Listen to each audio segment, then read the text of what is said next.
G'day legends, I hope you're all fantastic. We have the Korg AM8000R on the bench today. It is a multi-effects processor that gives you 3 different effects slots in here. Effects 1 and Effects 2 can be anything from a selection of various modulation, pitch, or delay effects. The third block in there is dedicated to either reverbs, you've got rooms, plates, and halls, along with all the usual associated parameters, or you can use it for more advanced delays like multi-tap delays, a cross feedback delay, or a left center right delay in there. And I'll give you examples of all of these. Before I get started, I have to say an immense thank you to my buddy Brian Hook, patron saint of the channel when it comes to gear, for sending this unit to me to make some noise with.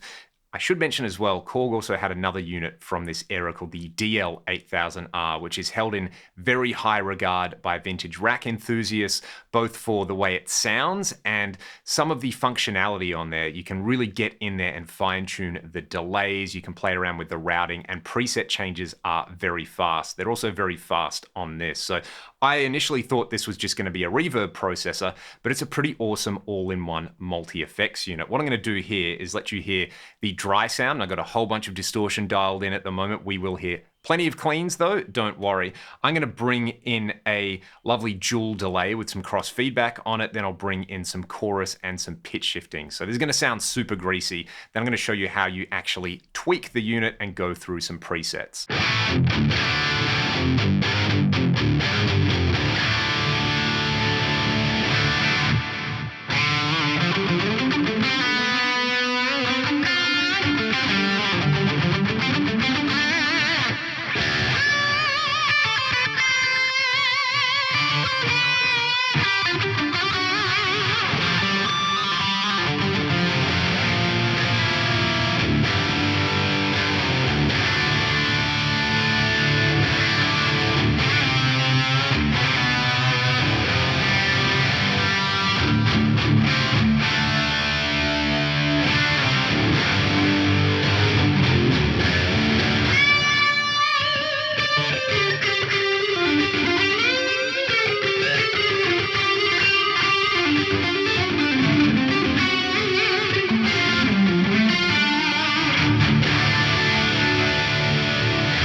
Now, I'm actually pretty impressed with how easy the operation is on here. I haven't read the manual yet. I've just kind of twisted a bunch of knobs and played around with their settings.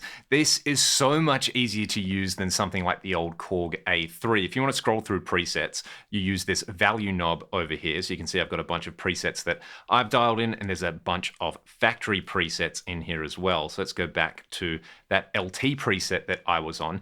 If you want to turn individual blocks on and off from the hardware, you've got dedicated Effects 1, Effects 2, and delay reverb buttons over there. Then if I want to see what's in an actual preset, I can use this function button over here. So you can see the pre-EQ is off. The Effects 1 is set as the ensemble type. If I want to tweak that, I press this function encoder, and I've got all the parameters for that ensemble type. Effects 2 was a pitch shifter. You can see in there that the pitch is actually at 0, but I've got the fine pitch at 9, which is going to give me 9 cents of detune on there, classic greasy detune thing. And then for the delay or reverb, I've got the X delay in there. Again, 375 milliseconds and 500 milliseconds on each channel right there. Let's hear these elements again with a very sparkly 80s inspired clean sound with loads of compression.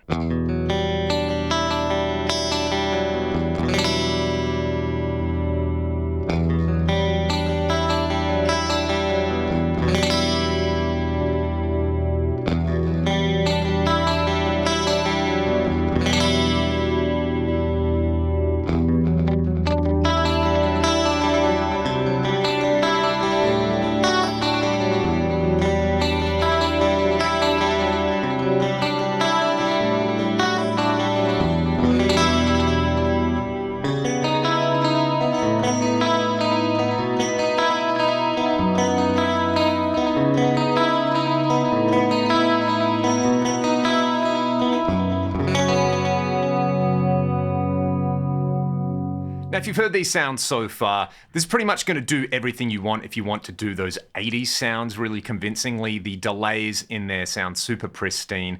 The pitch effects and that ensemble effect just kind of feel right in the way they're voiced. They don't sound kind of too overbearing, or they're not too subtle or like cartoonish sounding on there. They actually sound quite musical. So if I wanted to tweak that, I've now switched over to a kind of warmer, clean sound. Let's take each of the effects blocks off to start off with, and let's go to this effects 1 type in here. I am going to use the value control over here to select, say, the stereo, chorus, or flanger over here. Let's just go in here. We can play around with the delay on there, the amount of feedback, the high damping, low damping, modulation depth. You can have this set up so it quantizes the LFOs in there with the modulation in there. You can have a smoothing parameter, and you can select between different LFOs in there as well. So lots and lots of parameters to tweak in there. Let's just hear the clean sound, and then I'll actually bring this in to play.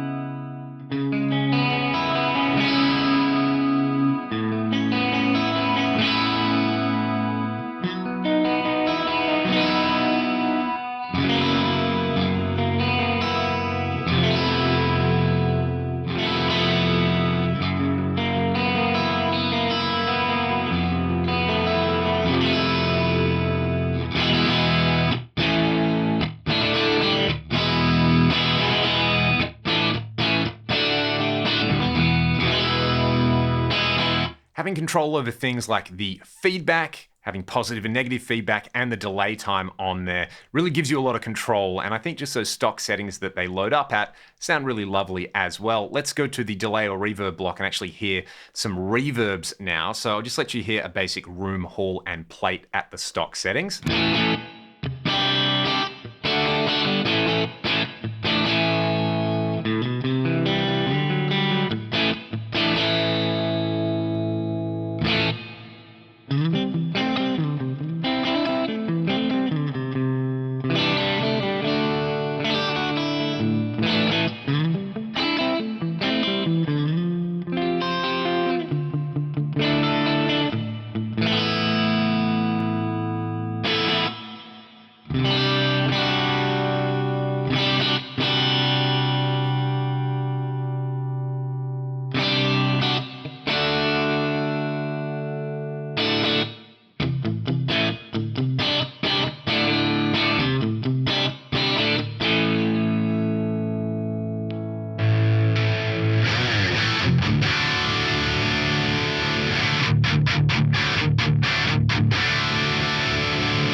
The reverbs really have that kind of mid to late 90s fluffiness about them. I really can't think of a better term for it in there. They are a little bit brighter at the stock settings than stuff I would normally use, but they don't have that metallic sheen that reverbs from the early 90s or mid to late 80s have on there. Very, very usable in there. What I would do, let's say, take the plate reverb in there. I'd go in and maybe bring the reverb time down to around 2 seconds on there. That was sounding pretty decent. But I would use the high damping control in here to really kind of take out some high end on there, take that to about 4K. The low cut I might set to around 200K. Not 200K, I wouldn't be able to hear anything if I set it to 200K. 200 Hertz. Language is important and words are hard today. Let's hear that.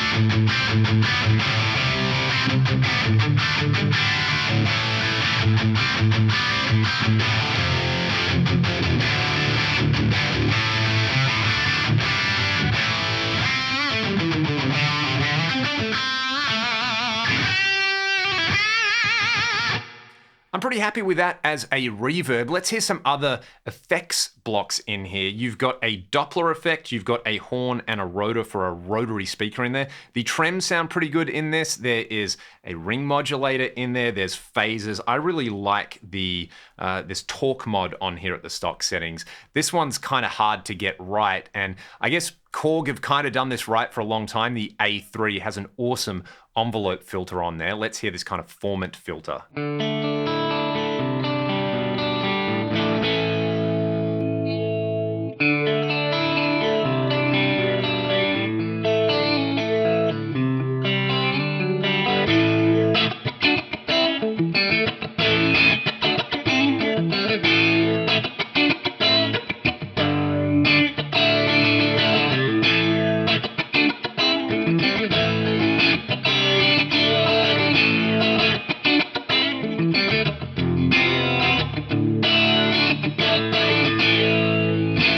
And again, the cool thing about this is the way this can be routed. If I wanted to say run a mod delay into that kind of talkbox style filter into the reverb, so all in series, I can do it. Otherwise, I can play around with the input source for each of these blocks and route them in parallel. So what I'm going to do is just let you hear the mod delay on here. Then I'm going to kick in that talkbox style effect to process the delays, then kick in that reverb.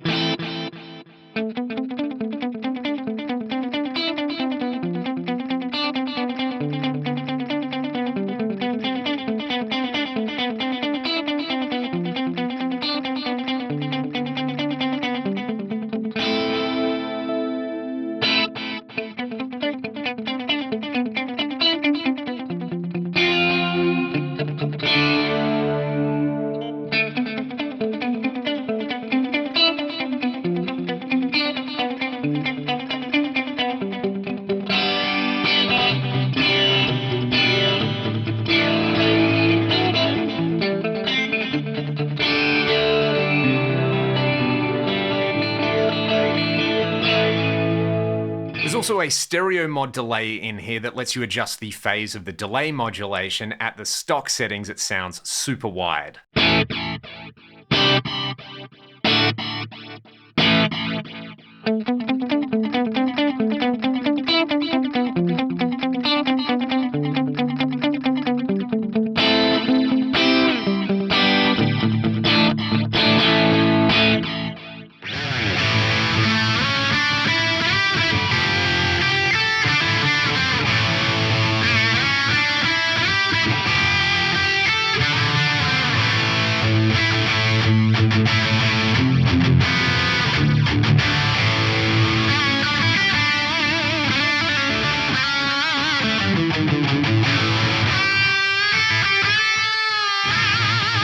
I love the way that mod delay sounds. Let's hear the left, center, right delay now set up for a circular style delay.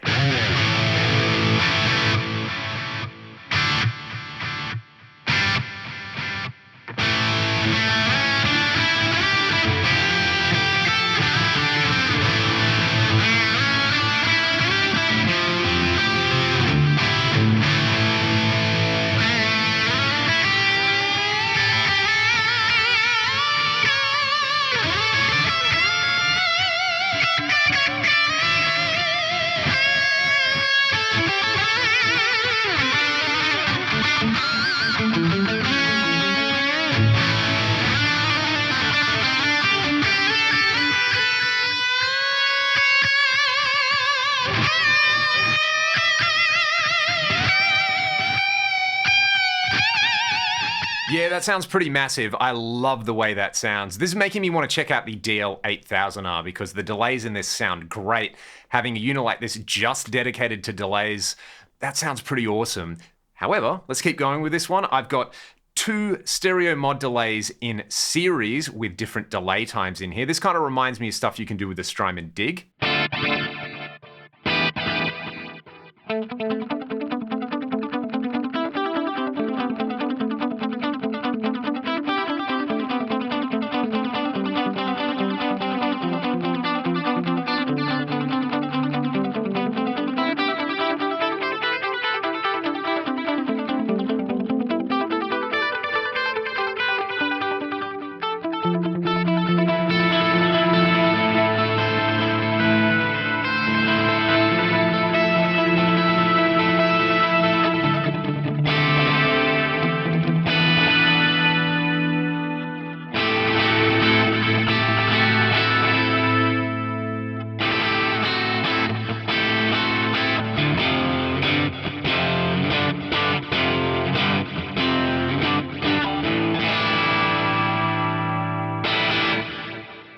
Let's hear some factory presets now. This is the second factory preset called Fat Chorus.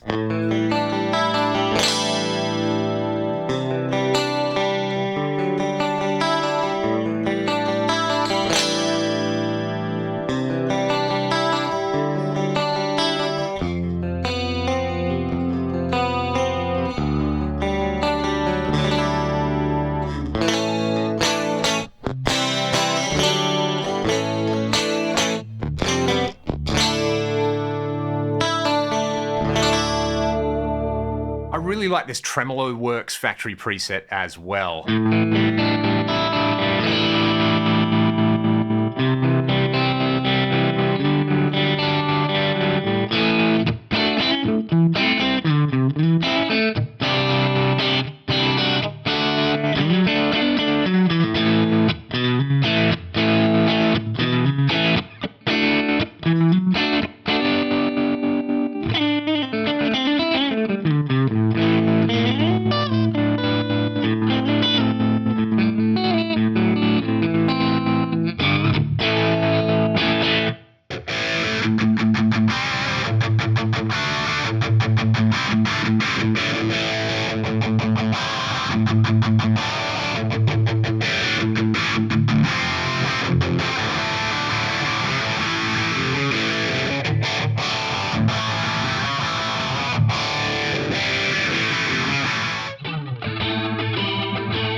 And there's some meandering around some of the factory presets on there. I really feel like I'm just scratching the surface on this unit, which is always a nice thing when you get a rack device like this, where firstly, the factory presets actually sound good. Second, it is not a nightmare to edit, and I kind of really like the big display and the way it's implemented on here. You know, I think the way most units nowadays do this stuff is way better, but considering the time period this is coming from, this kind of feels like the final stage of evolution for a particular strand of this sort of audio gear. Most importantly, though, you got a whole variety of great sounding effects on there, and there's nothing on there that really just sounds useless or kind of crap to me. Everything on there's inspiring to play. The unit's, like I said, relatively easy to set up on there. My big complaint is that the power supply is one of those multi-pin, almost kind of looks like a MIDI plug power supplies on there. So if you do pick one of these up used, just be very, very aware that it's got a weird power supply, and make sure you buy one with the correct power supply on there. The I/O as well, you know, it's stereo in and stereo out, nothing too fancy, no multi-channel stuff or anything like that. But as a solid all-in-one grease machine, I'm going to give this 2 thumbs up. I really like the way this sounds, and at some point I will track down a DL8000R and do a similar video with it. If you like this kind of stuff and you want to support what I do here on the channel, my Patreon is linked in the video description. You can grab some of the music that I make with my band Ragdoll as well. You can even grab yourself some free IRs and some free fractal blocks libraries as well if you're interested in that kind of thing. Let me know your thoughts on the AM8000R in the comment section below. Have a great day, and I'll see you all next time.